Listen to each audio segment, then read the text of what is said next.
हम लोग कमर कस चुके हैं उत्तर प्रदेश में। भारतीय जनता पार्टी की सरकार को उखाड़ के फेंकने का हम लोग संकल्प लेके जाएंगे। और टीचरों के लिए टेट जो है, अनिवार्यता जो है, वो भी एक बहुत बड़ा उसने चिंता कर दिया। अध्यापकों, मैंने उनसे वादा किया है। अन्य अत्याचार, महापुरुषों का भी सम्मान नहीं कर पा रहे, मस्जिद, खानकाह, मदरसे, उन सब पे बुलडोजर चल रहा है, गोलियां चल रही है। आजाद समाज पार्टी 2022 से इंतजार कर रही है कब उनको मौका मिले 2022 के अपमान को सम्मान में बदलने का। हमारे पासी भाई को मार दिया गया, जिनको फिर लड़के हमने पट्टा दिलाया, आवास की व्यवस्था कराई। सब लोग चाहते हैं कि अब जो एक अच्छा मजबूत फ्रंट बनाया जाए जो बीजेपी को हराने में सक्षम हो। पिछले उत्तर प्रदेश में 2027 चुनाव में अभी वक्त है, लेकिन आजाद समाज पार्टी तैयारियों में जुट गई है।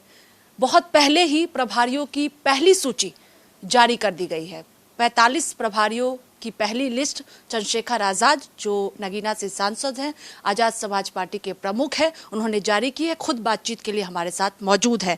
अभी चुनाव में वक्त है, लेकिन प्रभारियों की पहली सूची आपने जारी कर दी है। देखिए, हमारी तैयारियां मजबूत हैं।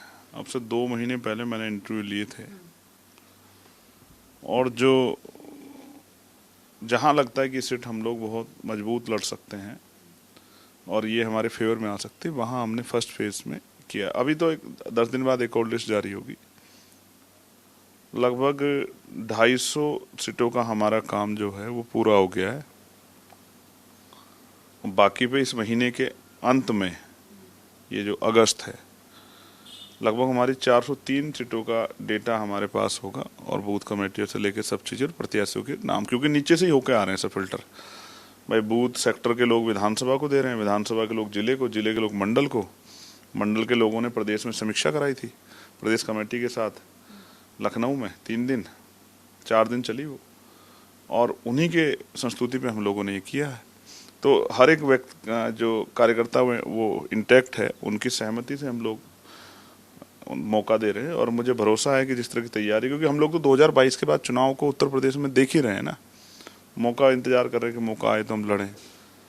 तो 24 में हम लोग 2 सीटों पे लड़े, डुमरियागंज और नगीना, तब भी हमारे, उसके बाद भी हम इंतजार कर रहे चुनाव आए। हमारा कार्यकर्ता तो इस तरह इंतजार कर रहा है क्योंकि उसने जो तैयारी की है उसको मौका चाहिए बटन दबाने का, तो वो तैयार है। उसी की तैयारी, उसी के संघर्ष, उसी की जो मैनेजमेंट के आधार पे हम लोग चुनाव लड़ेंगे। और 45 प्रभारी भी बनाए हैं। अब अगले 2 महीने इनको काम देके इनसे काम लिया जाएगा और एक एक चीज़ दुरुस्त की जाएगी। भाईचारा कमेटियाँ और तमाम संगठन जो हैं, और उस तरह से कार्यक्रम, क्षेत्रीय मुद्दे, उन सब चीज़ों के साथ हम लोग ज़मीन पे उतरेंगे। तो मजबूत चुनाव लड़ेंगे, और उम्मीद है कि 27 में आज़ाद समाज पार्टी ताकतवर पार्टी के रूप में, ताकतवर शक्ति के रूप में आएगी और जनता की आवाज़ बनेगी, ऐसा भरोसा है। कहा जाए कि आजाद समाज पार्टी चुनाव की तैयारी में पहले से ही जुट गई है। अभी समाजवादी पार्टी, कांग्रेस पार्टी, बसपा तैयारियों में नहीं जुटी, और आजाद समाज पार्टी तैयारी में जुट चुकी है, इसलिए प्रभारियों की सूची जारी कर दी गई। तो 21 तारीख में जारी होनी थी, लेकिन क्योंकि 20 तारीख को जो हिंसा हुई और मैं खुद आंदोलन में चला गया, तो इस वजह से मुझे लगा कि इस काम को बाद में कर लेंगे, पहले बच्चों के हितों की रक्षा कर लें। उनके साथ जो अन्याय हुआ, जिस तरह जानवर तो पीटा गया, तो ये तय हुआ कि ये राजनीतिक काम बाद में करेंगे। और वो 4-5 दिन ऐसे थे, मैंने कोई राजनीतिक काम नहीं किया है 15 तारीख से लेके वो 25 तारीख तक। और जब 25 में इस्तीफा हो गया है, जब हम देश भर में प्रोटेस्ट कर रहे थे, धर्मेंद्र प्रधान जी इस्तीफा दें और मौलाना अली जौहर यूनिवर्सिटी को बचाने के लिए, उसके बाद जो है 26 तारीख से फिर पॉलिटिकल काम शुरू किया है, जिसमें मैं दतिया उपचुनाव में हमारे प्रत्याशी दामोदर जी लड़ रहे हैं, उनकी मदद करने के लिए गया। और अब हाउस में और आज लिस्ट जारी की है, और अब धरातल पे आज से जो है संगठन में बड़ा उत्साह है, वो लोग लग गए। उम्मीद है कि जो है अब तेज़ी से जो है परिवर्तन होगा। और अभी फिर हम लोग यात्रा भी जो है कावड़ के बाद, जो है कावड़ के उत्सव के बाद हम लोग यात्रा शुरू करेंगे। हम लोग कमर कस चुके हैं उत्तर प्रदेश में। भारतीय जनता पार्टी की सरकार को उखाड़ के फेंकने का हम लोग संकल्प लेके जाएंगे, और इसलिए हमने सत्ता परिवर्तन यात्रा 4 जून से शुरू की थी। लेकिन कई जगह परमिशन नहीं दी गई, और कई जगह जो है उस तरह से कार्यकर्ताओं को डिटेन किया गया। पूरे प्रयास किए, फिर भी ऐतिहासिक लोग जुटे इस जन समर्थन को और आगे बढ़ाना है, और गाँव-गाँव तक। क्योंकि देखिए, हमारे जो विषय है नौजवानों का, चाहे वो एजुकेशन हो या हेल्थ सेक्टर या रोजगार हो, कि पढ़े लिखा नौजवान बेरोजगार घूम रहा है और अपनी चाहत से अलग काम कर रहा है। उसने MBA किया है, लेकिन वो काम क्या कर रहा है, किसी की फैक्ट्री में काम कर रहा है, पैकिंग का काम कर रहा है। उसने MCA किया है और वो काम क्या कर रहा है, कहीं जो है इंतजार कर रहा है कि कोई रोजगार मिल जाए, लाइनों में लगा हुआ है, या कहीं जो है वो पेपर बांटने का, पैकिंग करने का काम कर रहा है। तो नौजवानों को अपेक्षाकृत उसकी एजुकेशन के आधार पर रोजगार भी नहीं मिल रहा है। तो महिला सुरक्षा भी एक बड़ा विषय है, किसानों की समस्या भी एक बड़ा विषय है, और ये जो आशा, आंगनबाड़ी, भोजन माता, पंचायत सहायक, रोजगार सेवक और जो कोटेदार जो हैं भाई बहन, उनकी समस्या, उनका वेतन भी जो एक, उनका कमीशन भी एक बड़ा इशू है। तो तमाम तरह से जो है टीचरों के लिए टेट जो है अनिवार्यता जो है वो भी एक बहुत बड़ा उसने चिंता कर दिया अध्यापकों। मैंने उनसे वादा किया है। तो पुलिस का इशू हो, उन सब चीज़ों पे हम लोग काम करने के लिए तैयार हैं। और मैंने ही कहा, ये हमारा ही विजन है कि होम डिस्ट्रिक्ट में जो है पोस्टिंग हो जाए आरक्षी और मुख्य आरक्षी की, और महिलाओं की तो स्पेशली होनी चाहिए। और ये जो ट्रांसफर सिस्टम टीचर्स का, उसमें जो लूट होती है कि बिना पैसे के नहीं होंगे, इन सब चीज़ों को आसान करना है। और हमें पावर इसलिए चाहिए कि हमारे लोग 2012 से अब तक इंतजार कर रहे हैं कि उनको अवसर मिले, क्योंकि सत्ता आती है तो अवसर बढ़ते हैं। वो अवसर सरकारों ने दिए नहीं है, पूर्व की सरकारों ने, और सरकार ने तो जो थे वो भी छीन लिए। अब कहाँ यूनिवर्सिटियों में जो है अपॉइंटमेंट हो रहे हैं, कहाँ जो है ड्रॉप आउट रेट देखो कितना है, और महंगाई, भ्रष्टाचार और लाठियाँ, अन्य अत्याचार। महापुरुषों का भी सम्मान नहीं कर पा रहे, मस्जिद, खानकाएं, मदरसे, उन सब पे बुलडोजर चल रहा है, गोलियां चल रही है। और अब तो नया उत्तर प्रदेश हो गया, आप जा नहीं सकते किसी पीड़ित से मिलने के लिए। किसी बच्चे का रेप होता तो उसको रात को जानवर की तरह जला देते हैं, उसको परिवार की सहमति भी नहीं लेते, और उनसे पीड़ितों से मिलने नहीं जा सकता कोई। इस तरह का माहौल बन गया उत्तर प्रदेश में। जनता चाहती है सरकार को उखाड़ के फेंक दिया जाए। तो क्या आजाद समाज पार्टी उत्तर प्रदेश की सभी सीटों पर तैयारी कर रही है? अभी 45 नाम सामने आए हैं, सियासी हलचल आपने मचा दी है पूरे उत्तर प्रदेश में। आगे और भी नाम सामने आएंगे और जल्द ही सामने आएंगे, या चुनाव के करीब, क्योंकि अभी चुनाव में वक्त है? नहीं, हम इतना इंतजार नहीं करने वाले। मैंने बताया कि 250 लिस्ट जो है प्रभारियों की वो तैयार है। उसके बाद वाली पे जो हमने समय निर्धारित किया था 1 महीने का, उस पर काम चल रहा है। इस महीने जो नेक्स्ट मंथ है अगस्त का, इसके लास्ट तक हमारे पास 403 विधानसभाओं की सूचियां होंगी, और हम लोग कोशिश करेंगे सितंबर के फर्स्ट वीक में या सेकंड वीक में हम इसको जारी करके 403 पर। यस, हम इनको जारी करके, अभी नहीं, हम लोग उसको भी प्लान कर रहे हैं। हमारे कई साथियों से बात हुई है और हम लोग उनको भी साथ लेके चलेंगे। हम ये भी चाहते हैं कि एक तीसरा मोर्चा बने उत्तर प्रदेश में, एक महागठबंधन बने, और उसमें जो भी बीजेपी को रोकना चाहता है उस सबको शामिल करा के हम लोग जो है एक बड़ी ताकत बनाए उत्तर प्रदेश में। हम लोग उस पर भी काम कर रहे हैं। उसमें भी हमारी बातें लोग साथियों से हो रही होती है। जो मैं भी पार्टियों का नाम नहीं बता सकता, लेकिन बहुत सारी पार्टियों से हमारी बात हुई है। उनको लोग साथ लेके चलना चाहते हैं, क्योंकि उत्तर प्रदेश में विपक्ष का वोट बटे ना और एक मजबूत ताकत बने, इस पे हमारा फोकस है। इसीलिए 250 पर अभी आएगी। प्रभारियों के नाम की बात करें, और आप कुछ सीटों पर, जो 403 टोटल सीटें हैं, तो कुछ सीटें बातचीत चल रही है अभी, इसलिए रोकी जाएगी। उन लोगों के लिए भी, जो हमारे सहयोगी साथी हैं, उनके लिए भी उस तरह का जो है अवसर छोड़ेंगे, और बातचीत चल रही है। हमें पता है कि वो कौन कौन सीटें लड़ सकते हैं, लड़ना चाहते हैं, उस तरह की प्रक्रिया में हम लोग हैं।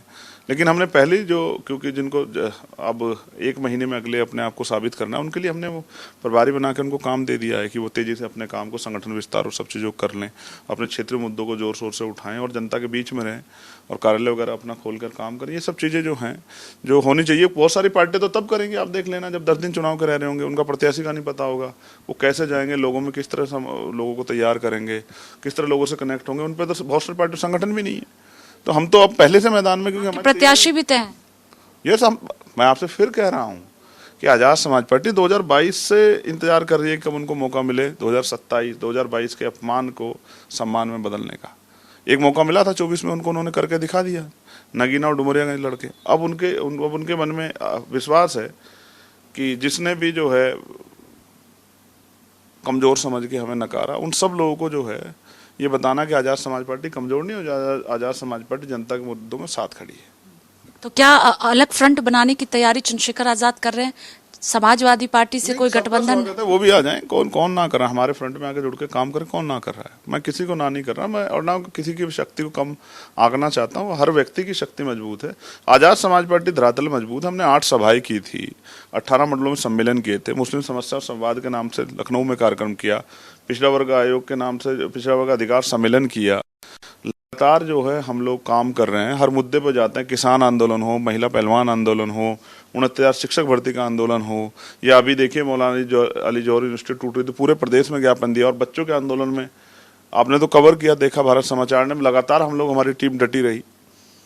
ये जो प्रोटेस्ट हुआ, जिसके बाद जो है उनको शिक्षा मंत्री को इस्तीफा देना पड़ा, लोग तो मैदान में है, सभी के लिए लड़ रहे हैं, सभी के लिए संघर्ष कर रहे हैं, सबको साथ लेके चल रहे हैं। इसलिए जो है सामाजिक न्याय का भी सम्मान रखा है प्रभारी बनाने में। तो अलग फ्रंट बनने को लेकर लगातार आपकी बातचीत चल रही है अलग अलग नेताओं से, लेकिन सवाल ये है कि क्या समाजवादी पार्टी के साथ चंद्रशेखर आजाद नहीं जाएंगे, बातचीत नहीं करेंगे, या फिर अभी उम्मीद है कि बातचीत का रास्ता खुला हुआ है? देखिए, अगर वो इस अलायंस का हिस्सा बनना चाहेंगे तो कोई बुराई नहीं है। आजाद समाज पार्टी और उनके सहयोगी साथी जिनसे वार्ता चल रही है वो अपना काम कर रहे हैं। कोई अगर बीजेपी को रोकने में इसमें सहयोग से काम करना चाहेगा तो हमें कोई आपत्ति नहीं है। हमें आजाद समाज पार्टी और अपने सहयोगी साथियों को ताकतवर बनाना है, क्योंकि आप सोचिए अगर मैं लोकसभा में ना आता, मुझे रोकने के लिए तो एडी चोटी के जोड़ लगाए गए, बड़ी बड़ी सभाएं की गई, बड़े बड़े आरोप लगाए गए। तो मैं तो यहाँ किसी की दया पर नहीं आया, जनता के आशीर्वाद से आया। सोचो अगर मैं नहीं आता तो मेरे लोगों की लड़ाई कौन लड़ता, उनकी आवाज़ कौन उठाता, कौन जाता रायबरेली जब हमारे पासी भाई को मार दिया गया, जिनको फिर लड़के हमने पट्टा दिलाया, आवास की व्यवस्था कराई, सहयोग कराया, मुआवजा दिलाया। कौन जाता केतन के लिए लड़ने के लिए टिहरी? कौन जाता कौसाम्बी में हमारी पाल समाज की बच्ची उसको मार दिया गया, उनके लिए लड़ने कौन जाता? कौन जाता मेरठ में ललिता के परिवार को न्याय दिलाने के लिए, जहाँ पुलिस ने पीट के जो है हमारे लोगों को बंद कर दिया? कौन जा पाता? तो ये तो उन्होंने तो मेरे तो रास्ते बंद कर दिए थे। मुझे इनसे कोई लेना देना नहीं है, लेकिन मुझे अपने लोगों से लेना देना है जो 2012 से अब तक इंतजार कर रहे हैं। सरकारी कर्मचारी हो, सब लोग इंतजार कर रहे हैं कि भाई हमें अवसर मिले और हम लोग जो है इस प्रदेश को आगे बढ़ा सकें, डेवलपमेंट कर सकें, नौजवानों के लिए रोजगार की व्यवस्था कर सकें। उद्योग धंधे कितने सरकारों ने लगाए, पिछली और इस सरकारों ने। बिजली के दाम आसमान छू रहे हैं, टैक्सेज आसमान छू रहे हैं। कहाँ जनता तो तिल तिल के लिए मर रही है। और मैंने आपको बता दिया सबसे ज़्यादा पीड़ित नौजवान है। हम नौजवानों के लिए बहुत बड़ा काम करने जा रहे हैं, हमने तय कर लिया है। उसको रोजगार भी देने के लिए, उसको उस तरह से जो है शक्ति भी देने के लिए, ये जो जुल्म उसके ऊपर है उसको रोकने के लिए, इन सब पे हम लोग बड़ा काम करेंगे। और हम लोग उसके लिए ज़मीन पे काम कर रहे हैं। एनसीआरबी का डेटा कर रहा है, लाखों महिला के साथ रेप हत्या हो रही। कहाँ है सरकार? सो गई है क्या? अभी गोरखपुर में क्या हुआ कल 10 साल की बच्ची के साथ? पुलिस के जो रक्षक ने जो इतना बड़ा अपराध कर दिया, मुख्यमंत्री वहीं के हैं। क्या हुआ? क्यों नहीं रोक पाए? आपकी निष्ठा ही नहीं है रोकने में। एक सवाल ये भी है कि थर्ड फ्रंट को लेकर पिछले दिनों आपने स्वामी प्रसाद मौर्य से भी मुलाकात की थी, क्या और भी लोगों से बातचीत आपकी चल रही है? कब तक थर्ड फ्रंट को लेकर घोषणा चंद्रशेखर आजाद करेंगे? नहीं, मैं नहीं कर सकता हूँ, ये किसी अकेले का काम नहीं है। वार्ता चल रही है, वो वार्ता मजबूत होगी, आप मेरी बात को याद रखना, और वो रिजल्ट ओरिएंटेड होगी। सब लोग चाहते हैं कि अब जो एक अच्छा मजबूत फ्रंट बनाया जाए जो बीजेपी को हराने में सक्षम हो। पिछले वाला तो 22 में हम लोग देख चुके, हरा तो नहीं पाया, 17 में भी नहीं हरा पाया। तो अब एक उससे मजबूत फ्रंट बने, ये लोग चाहते हैं, उत्तर प्रदेश की जनता चाहती है ऐसा फ्रंट बने जिसमें जो है सामाजिक न्याय भी हो, विश्वास भी हो, भागीदारी भी हो, और जो संघर्ष करने वाला मोर्चा हो जिसमें लोगों का भरोसा हो। जो ऐसा ना हो बंगाल की तरह उनके एमएलए टूट के चले जाएं, अलग फ्रंट बनाए उनके एमपी टूट के चले जाएं। वैचारिक लोग हों जो डटे रहें, इसलिए ये फ्रंट्स जो हैं बन रहे हैं, और ये फ्रंट जो रिजल्ट देंगे, आप मेरी बात को याद रखना। समाजवादी पार्टी और कांग्रेस पार्टी तो अपने गठबंधन को मजबूत बता रही है। अभी सीटों को लेकर चर्चा शुरू नहीं हुई है, लेकिन मजबूत अखिलेश यादव भी बता रहे हैं और कांग्रेस पार्टी के भी नेता बता रहे हैं। नहीं तो मैं इसमें क्या कह सकता हूँ। आप मान रहे कि थर्ड फ्रंट बनेगा तो वो उससे ज्यादा मजबूत होगा? देखो, दिल्ली में चुनाव हुए, बंगाल में हुए, मध्य प्रदेश हरियाणा में हुए, आप इनके चारों को रिजल्ट उठा के देख लो, सारी पार्टियां थी बहुत मजबूत थे सब लोग। ये मजबूत फ्रंट नहीं थे। मजबूत फ्रंट होते तो ये रिजल्ट जो है बीजेपी के अगेंस्ट में जाते। बिहार भी इसी में, मैंने आपको 4-5 उदाहरण दिए। बिहार, हरियाणा, मध्य प्रदेश, दिल्ली और बंगाल। मध्य प्रदेश का चुनाव 2024 से पहले हुआ था, चारों चुनाव उसके बाद हुए। ये कितने मजबूत फ्रंट है और इन्होंने कितना हराया बीजेपी को, आप देख लो। तो आप कोशिश करेंगे कि समाजवादी पार्टी और कांग्रेस पार्टी से बातचीत हो और एक साथ बीजेपी के खिलाफ? जिसको अब आजाद समाज पार्टी अपना काम कर रही है, जिसको कोई इसमें इन चीज़ों में इंटरेस्ट होगा, जिसको लगता होगा कि भाई ये बहुत इंपॉर्टेंट चुनाव है, जो सिर्फ प्रेस कॉन्फ्रेंस में ये बात ना करें कि भाई संविधान बचाना है और बीजेपी को हटाना है, जो धरातल में वास्तविकता में जिनके दिलों में ये तमन्ना होगी वो कोशिशें करेंगे। हम लोगों ने ये कोशिश 2024 में की थी, इंडिया अलायंस का हिस्सा बन जाए। एक सीट नहीं थी उनके पास हमें देने के लिए, हराने के लिए उन्होंने बहुत जोर लगाए। जनता का आशीर्वाद किया कि कौन किसकी मजाले जो हरा थे। तो मेरे लोगों ने मुझे चुन के भेजा, नोट भी दिया, वोट भी दिया कि चलिए आप, हम आपके पीछे खड़े हैं। अब वो लोग मेरे मुझसे कह रहे हैं कि भाई चलो अब राजकाज बनाना उत्तर प्रदेश में, अब किसी के भरोसे नहीं रहना, क्योंकि इनकी सरकारें रही भी है तो भी हमें अन्याय सहना पड़ा है। तो अब तो हमें ऐसा व्यक्ति चाहिए जो दलितों के साथ भी, पिछड़ों के साथ भी, आदिवासियों के साथ भी, मुसलमानों के साथ भी, सिखों के साथ भी, और जो सामान्य जाति है उनके साथ भी न्याय कर सके, उनकी लड़ाई लड़ सके, ऐसा आदमी चाहिए। एक सवाल ये भी है कि प्रभारियों की जो सूची सामने आई है उसमें दलित, ओबीसी, मुस्लिम समाज पर फोकस किया गया है, एक भी सामान्य वर्ग का नाम शामिल नहीं है। इसको लेकर भी सवाल उठ रहे हैं। सामान्य होता क्या है, पहले आप ये समझो कि जनरल सीटों पे सब लड़ सकते हैं। आप सामान्य की तुलना जाति से कर रही हो क्या? तो मैं फिर कहूंगा अभी तो 358 बाकी हैं, 45 ही तो जारी की है। जिसकी इतनी संख्या बारी उसकी इतनी हिस्सेदारी, उस फॉर्मूले पे तो हम काम कर रहे हैं। हमें जो भी अच्छा आदमी मिलेगा जो सामाजिक न्याय को मानता हो, सामाजिक न्याय के सिद्धांतों से सहमत हो, जो बाबा साहब अम्बेडकर, फुले साहू को मानता हो, कोई अच्छा आदमी हमारे साथ आएगा सहयोग में, हम उसको मौका देंगे। जो हमारी सहयोगी पार्टियां वो भी अगर लड़ाना चाहेंगे तो हम किसी को रोक थोड़े हैं। हमारे पास भी कोई ऐसा आदमी आएगा जो कहेगा कि मैं डॉक्टर अम्बेडकर, महात्मा ज्योतिबा फूले, छत्रपति साहू जी महाराज और जो बहुजन महापुरुषों की आइडियोलॉजी को मानता हूँ, इनके विचारों से सहमत हूँ, सामाजिक न्याय को मानता हूँ, दलित पिछड़ों के अधिकारों के साथ खड़ा हूँ, तो हम उसको मौका देंगे। वो आदमी यहाँ निकल के आता रही है। अभी हम लोग, बहुत सारे लोग हमारे टच में हैं, जो आएगा हम उसको मौका देंगे। इसके जरिए बहुजन एकता संदेश को भी देने की कोशिश चंद्रशेखर आजाद कर रहे हैं। देखिए, हम तो इसी आंदोलन को चला रहे हैं, बहुजन हिताय बहुजन सुखाय के आंदोलन चला रहे हैं। हम तो इसी को चला रहे हैं, इसमें हमें किसी को साबित करने की जरूरत थोड़ा ही है। हमने संख्या के आधार पर हिस्सेदारी को अभी उड़ाया। अभी तो 358 है, आप देखना। हर उस जाति को अवसर मिलेगा जिसको अवसर नहीं मिला अब तक। इसमें क्या है, इसमें शेड्यूल कास्ट की भी, इन 18 प्रभारियों में शेड्यूल कास्ट की भी कई जातियों को मौका मिला है। जैसे पासी समाज को मौका मिला है, जैसे कोरी समाज को मौका मिला है, जैसे धानुक समाज को मौका मिला है, जैसे जाटो समाज को मौका मिला है, जैसे वाल्मीकि समाज को मौका मिला। आप पढ़ो तो सही। ऐसे पांच सामान्य सीटें हैं जिसमें दलित प्रभारियों को उतारा गया। तो आप ही फिर कमाल है, जब वोट उनका वहां 1.5 लाख 2 लाख हो रहा है बहुजन समाज का, तो क्या दिक्कत है? लड़ नहीं सकते वो? सामान्य का मतलब थोड़ा ही कि ये सारी सीटें जो है जिनकी आबादी 15% है उन्हीं की हो जाएंगी। ये क्या बात हुई? आप समझे? संगठन को मजबूत करने की कोशिश चुनाव से पहले चंद्रशेखर आजाद कर लगातार चल रही है। इसी उसमें सत्ता परिवर्तन यात्रा की थी। जिसकी इतनी संख्या भारी, उसकी इतनी हिस्सेदारी के फॉर्मूले को हम लोग मजबूत कर रहे हैं। और मैं फिर कहता हूँ, सामाजिक न्याय को और संविधान को मानने वाले हर व्यक्ति का स्वागत है। और ये आप समझो ना, हमने पिछड़े वर्ग की जातियों को मौका दिया है। प्रजापति को दिया है, पाल को दिया है, यादव को दिया है, जाट को दिया है, गुजर को दिया है, निषाद को दिया है।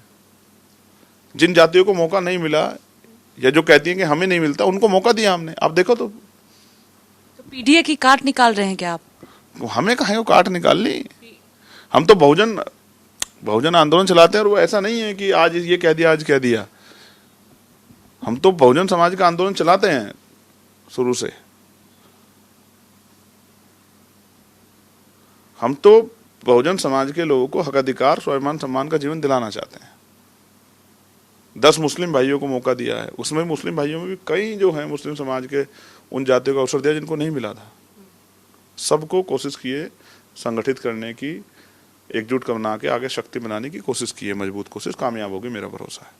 कार्यकर्ताओं की मेहनत पे, उनकी ईमानदारी, उनके संघर्ष पे मेरा भरोसा है, कामयाब होगी। आपको लगता है कि पहले से ही सूची जारी कर दी जाएगी तो चुनाव में वक्त है तो तैयारी का मौका मिलेगा, जमीन पर जाने का, ग्राउंड पे रहने का, लोगों के बीच में जाने का? देखिए, कुछ लोग आएंगे चुनाव से बिल्कुल नजदीक, उनको दिक्कत आएगी कि वो, और फिर बहुत सारी चीजें ऐसी हैं कि उनको क्षेत्र का भी नहीं पता, बूथों का नहीं पता। अब हम पे पर्याप्त समय, ये लोग अपना आप तैयारी अच्छे मजबूत कर लेंगे और मजबूत तैयारियों के साथ जो है अपने चुनाव को मजबूती से लड़ेंगे। ये बहुत इंपॉर्टेंट। इतने दिनों पहले तो मौका मिलना ही चाहिए।